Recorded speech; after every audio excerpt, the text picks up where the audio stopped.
안녕하세요. 반갑습니다. 여러분의 전기 기술 교육의 동반자, 저는 다산이두 대표 전병칠입니다. 오늘은 제가 여러분께 미분이라고 하는 주제를 가지고 나와봤습니다. 미분 적분할 때 맞아요. 바로 그 미분입니다. 수학적 기법 중에 많이 사용하는 그 미분, 이제 전기 공부를 점점 많이 하면서 한 번쯤은 들어보셨을 텐데요. 오늘은 왜 우리가 전기공학을 공부하면서 미분을 알아야 하는지, 만약에 이것이 없다면 어떻게 되는지, 그런 이야기를 한번 해보겠습니다. 지금까지 이 미분이 조금 싫게 느껴졌던 분들은 아마 이번 시간을 거치게 되면 조금 더 미분이 더 예뻐 보이지 않을까, 그런 기대감을 가지고 오늘 소개해 드리려고 합니다. 자, 잠깐이면 돼요. 여러분 이 내용을 아시고 더 도움이 되기를 바라는 마음으로 영상을 준비했으니 꼭 재밌게 시청해 주시기를 바라겠습니다. 디퍼런셜 미분 시작하겠습니다. 일단 미분이라고 하는 것은 뭐 잘게 나눈다, 자 우리가 그렇게도 알 수 있는데, 사실은 전기공학에서는 뭐 기울기를 구한다 이렇게 표현하는 것이 조금 더 나을 수 있을 것 같습니다. 미분이라고 하면서 기호로 표현할 때는 이렇게 디퍼런셜이기 때문에 알파벳 D로 표현하고요. 우리가 보통 이렇게 쓸 때는 뭐 dx, dy, 뭐 dy, dx 이렇게도 표현하고요. 그리고 어떤 함수일 때는 dx, d fx 이렇게도 표현하는 것을 또 볼 수 있습니다. 자, 그렇다면 우리가 이 미분은 어떨 때 사용되는지를 알려면 먼저 미분이 도대체 뭐냐, 이거부터 정의를 하는 것이 당연히 필요하겠죠. 그래서 미분에 대한 게 조금 헷갈리시거나 아니면은 좀 잘 모르겠다라고 하시는 분은 이제 미분이 뭐냐, 이 이야기를 제가 먼저 한번 짚고 넘어가 볼게요.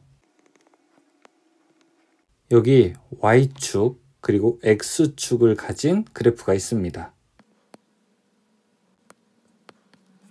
그리고 Y는 fx라고 하는 그래프를 이렇게 빨간색으로 제가 그려볼게요. 이 Y는 fx라고 하는 그래프는 여기서부터 이렇게 쭉 오게 되었을 때 이 X축에 따라서 Y 값이 계속 변화하고 있는 것을 여러분이 눈으로 보셔도 알 수 있겠죠. 이 왼쪽에 있는 측면에서는 그래프가 점점 이렇게 아래로 내려오지만 x가 0인 지점을 지나면은, 즉 양수가 되었을 때는 점점 위로 올라가는 것을 알 수 있습니다. 그때 저는 이제 이것을 일종의 전개에서는 제가 이따가 교류로 표현할 텐데, 자, 어떤 특정한 점의 크기를 한번 알고 싶어요. 자, 이 지점을 A라고 하고 이 지점에서의 기울기를 한번 구해 보겠습니다. 이 기울기라고 하는 것은 즉 변화율이 되는 겁니다. 어떤 특정 시점에서 얼마나 크게 변화하는지. 예를 들어 우리가 왜 그런 거 있잖아요. 직장 생활 하다가도 1년차, 2년차, 3년차, 4년차 지났을 때 특정 연차에 막 월급이 엄청 오를 때가 있는데, 그때 얼마나 많이 올랐느냐, 그런 것도 사실은 일종의 기울기가 되는 거죠. 자, 이 A 지점의 기울기를 구하려면 이 A 지점 점 하나로만으로는 구할 수 없습니다. 왜냐하면 기울기, 얼마나 많이 기울였냐라고 하는 건 이 두 지점을 보면서 계산할 수 있는 거 아니겠습니까? 언덕 같은 거 우리가 이렇게 있을 때는 언덕의 기울기를 구할 때는요, 자, 이 지점부터 이 지점까지 이렇게 기울기를 구할 수 있죠. 어느 언덕에서 한 점의 기울기라고 하는 것은 우리가 기준점이 없이는 이야기하기 힘드니까 저는 여기 A에다가 한 지점, 이렇게 B라고 하는 임의의 지점을 한번 놓고 이 A와 B 지점에 대한 정의를 통해서 기울기를 한번 구해 보겠습니다. 자, 여기 A 지점에서 B 지점으로 옆으로 H만큼 이동했다고 해보겠습니다. 그러면 저는 요만큼의 거리를 H라고 놓을 거고요. 자, 이 A의 지점은 여기 소문자 A로 하고, 자, 이 B가 만나는 X의 지점은 A 플러스 H로 이렇게 놓을 수 있겠네요. 자, 그리고 Y의 지점은요, 여기 FA라고 놓고요. 그 다음에 이 B의 Y 지점은 FA 플러스 H 이렇게 놓아 보겠습니다. 정리하자면 점 A에서 H만큼 이렇게 가서 수직으로 올렸을 때, 그때 이 곡선과 닿는 점을 B라고 하는 겁니다. 그렇다면 점 A의 좌표를 어떻게 구할 수 있을까요? 점 A라고 하는 좌표는 우리가 X 그리고 Y로 놓았을 때, 자, 이렇게 소문자 A 그리고 Y는 FA 이렇게 놓을 수 있고요. 자, 그리고 점 B의 지점은 X, Y를 놓았을 때 우리가 A 플러스 H 그리고 F, A 플러스 H 이렇게 놓을 수 있습니다. 이제 기울기를 우리가 구할 수 있어요. 그렇다면 이것도 써볼게요. 그렇다면 직선 AB의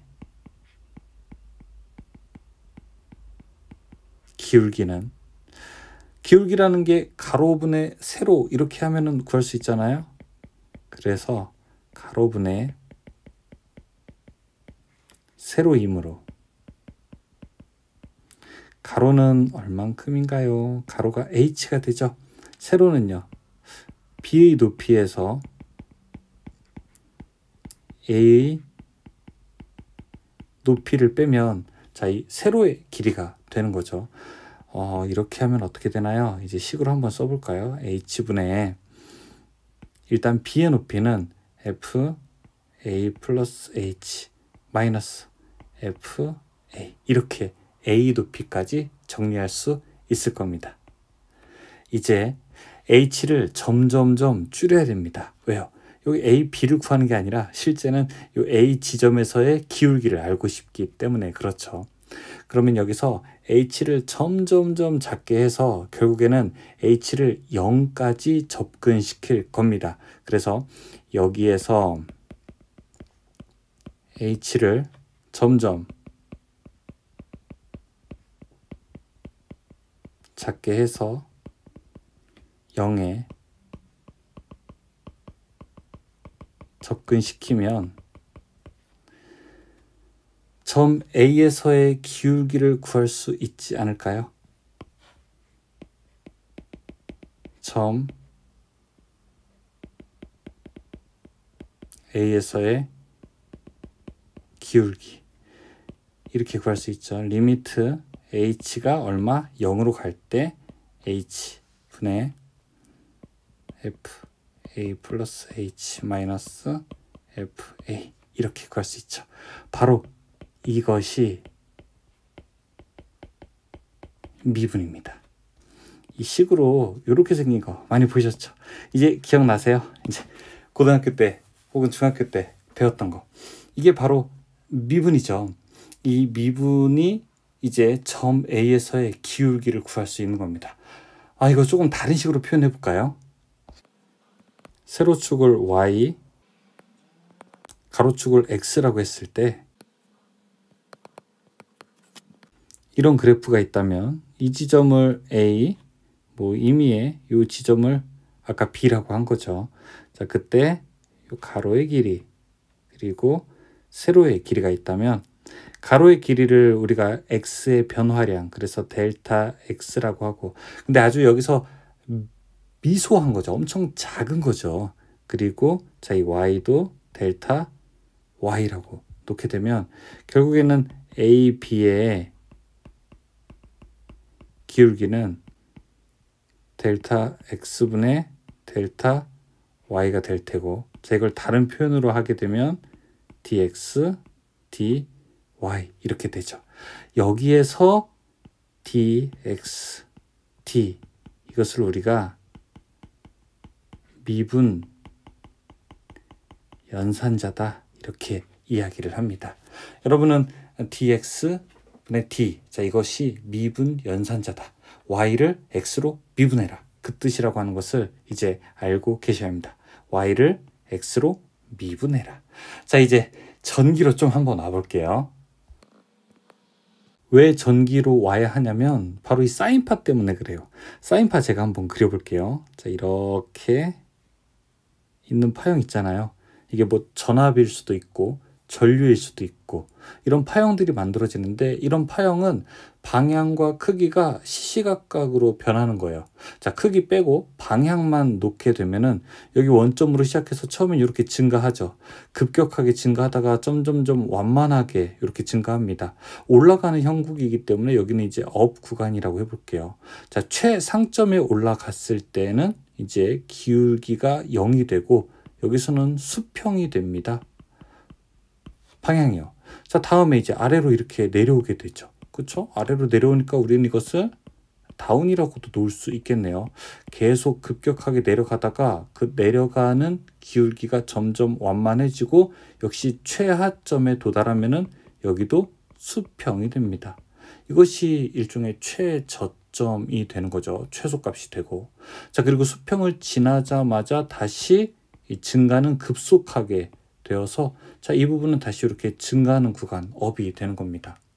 즉 기울기라고 하는 것이 이 전기에서는 전압이나 전류의 파형도 역시 같다라고 하는 걸 볼 수 있죠. 계속 변화하는 거죠. 크기와 방향이요. 전압과 전류가 시간에 따라서 이렇게 변화하기 때문에 우리는 변화율을 계산할 수 있어야 됩니다. 변화율을 계산해야 회로의 동작을 예측할 수 있고요. 또 원하는 회로의 특성을 또 계산도 가능하게 되고 설계까지 할 수 있는 것이죠. 전기 회로에서 예를 들어 볼 수 있는 것은 바로 이제 인덕터가 있는 회로를 예를 들어서 설명하는데 가장 좀 편리하다, 그렇게 보통 이야기합니다.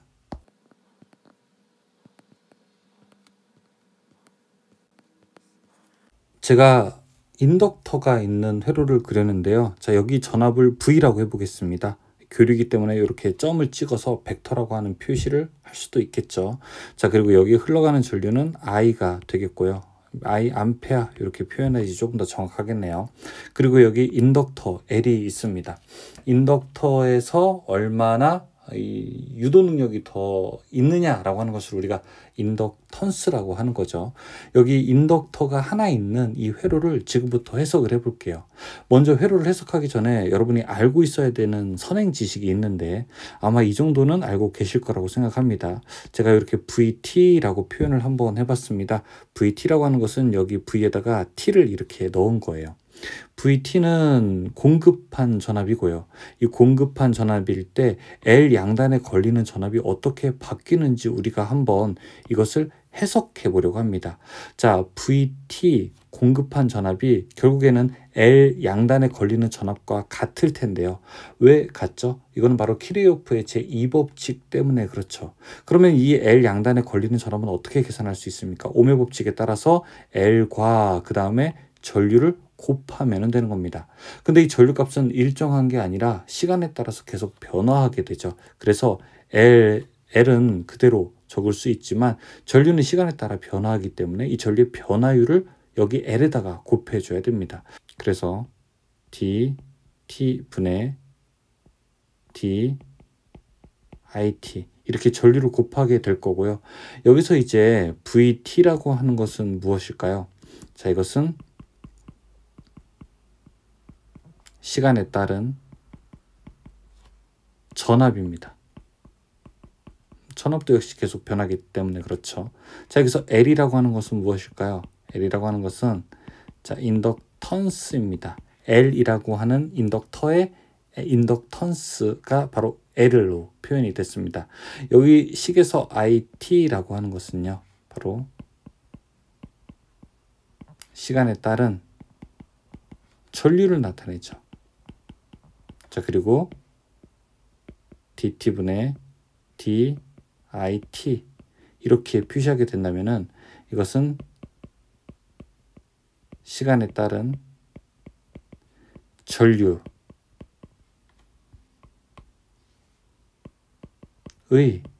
변화율을 말하는 겁니다.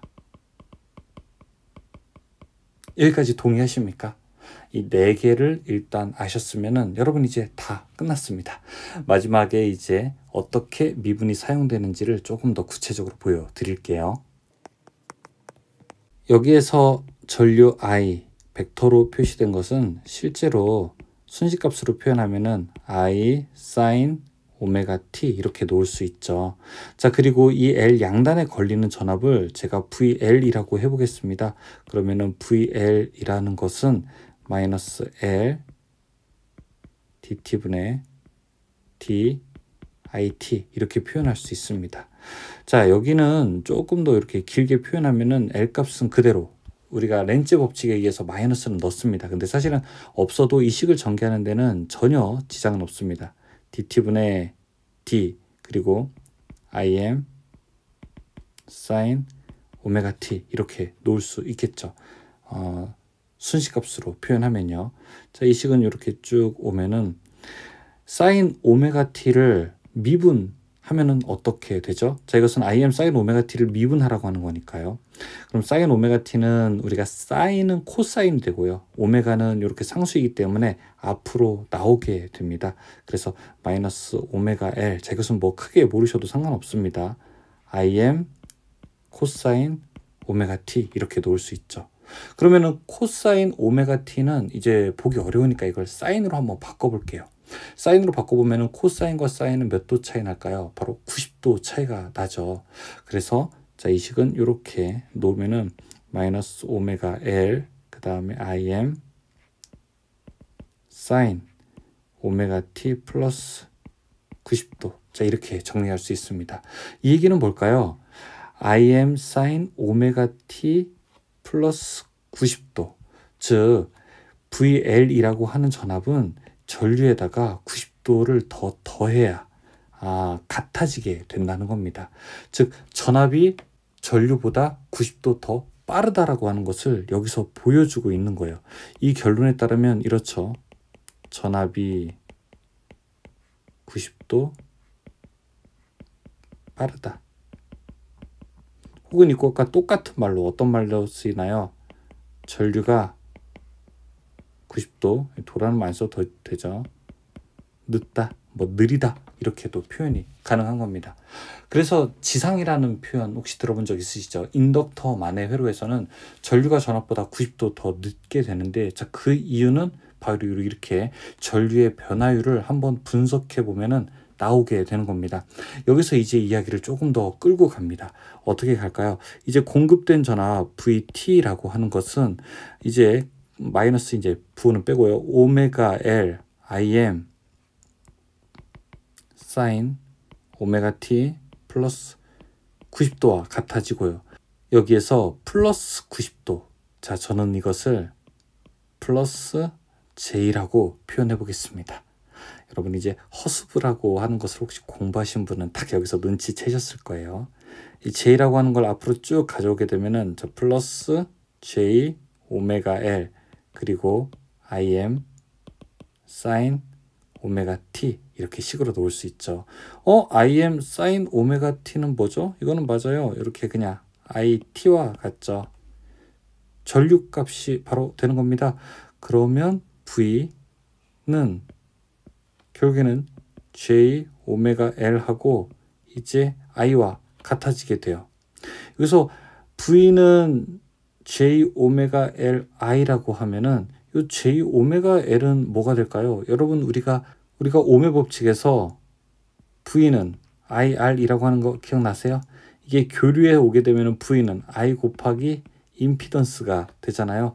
즉 여기서 j 오메가 l이라고 하는 것은 이렇게 L에서 전류의 크기를 제한하는 성분이다 이렇게 놓을 수 있습니다. 이걸 우리가 이제 리액턴스라고 하는 거죠. 맞아요. 이게 바로 유도성 리액턴스라고 부르는 겁니다. 유도성 리액턴스는 어떻게 하죠? XL은 J 오메가 L과 같죠. 단위는 옴이 되죠. 그래서 유도성 리액턴스 XL은 자, 결론이죠. 이거는 오메가 L이 되고요. 여기서 오메가는 2파이 F잖아요. 그럼 이 식은 2파이 FL 될 수 있겠네요. 단위는 당연히 옴이 되는 거죠. 2파이 FL 많이 들어본 거 아니겠어요? 그래서 유도성 리액턴스는 무엇에 의해서 주파수와 비례하는 관계가 성립이 되는 겁니다. 여기까지 쭉 오면은 이제 어떤 느낌을 얻으실 수 있습니까? 처음에 자, 미분이란 무엇인가? 미분이라고 하는 것은 어떤 점의 기울기다. 이 기울기를 우리가 알면은 뭘 할 수 있느냐? 기울기를 알 수 있다면 이 전기에서도 계속 시시각각 변화하는 그 크기가 있는데 그게 바로 이제 전압과 전류다. 전압과 전류는 시간에 따라서 변화한다. 변화하는 것을 대표적으로 보여주는 예시가 바로 요 인덕터 하나만 있을 때 회로를 우리가 한번 끄집어낼 수 있는데, 이 인덕터만 있을 때는 이렇게 전압도 바뀌고 공급되는 전류도 계속 변화한다. 그래서 전류의 크기가 이렇게 변화하고, 이 전류의 크기 변화율을 계산하게 되면은 그러면은 이렇게 되는데, 자, 이것을 보면 우리가 결국에는 전압은 전류보다 90도 앞선다. 자, 그리고 전류가 더 뒤진다라고 하는 지상 특성을 구할 수 있게 되고, 자, 이것을 조금 더 가져오게 되면은 우리는 이 전압이라고 하는 것은 J 오메가 1에다 오메가 L에 I를 곱하는 것. 그럼 여기 J 오메가 L이라고 하는 것은 유도성 리액턴스라고 하는 계산식이 있었는데 그것까지 알 수 있게 되는 거죠. 그리고 유도성 리액턴스라고 하는 것은 결국에는 이 주파수에 의한 함수라고 하는 것도 알 수 있는 겁니다. 즉 변화율을 계산할 수 있어야 되는 겁니다. 전기에서는. 왜요? 변화율, 어떻게 전압과 전류가 변화하는지를 우리가 예측해야, 회로의 동작을 예측해야 원하는 회로의 특성을 계산하고 설계할 수 있는 거죠. 근데 우리가 다 사용하는 것은 대부분 교류이기 때문에 이 교류가 앞으로 어떻게 바뀔지를 알고 있어야 되는 것이 우리한테 중요한 거예요. 그게 역사를 공부하는 것과 거의 같죠.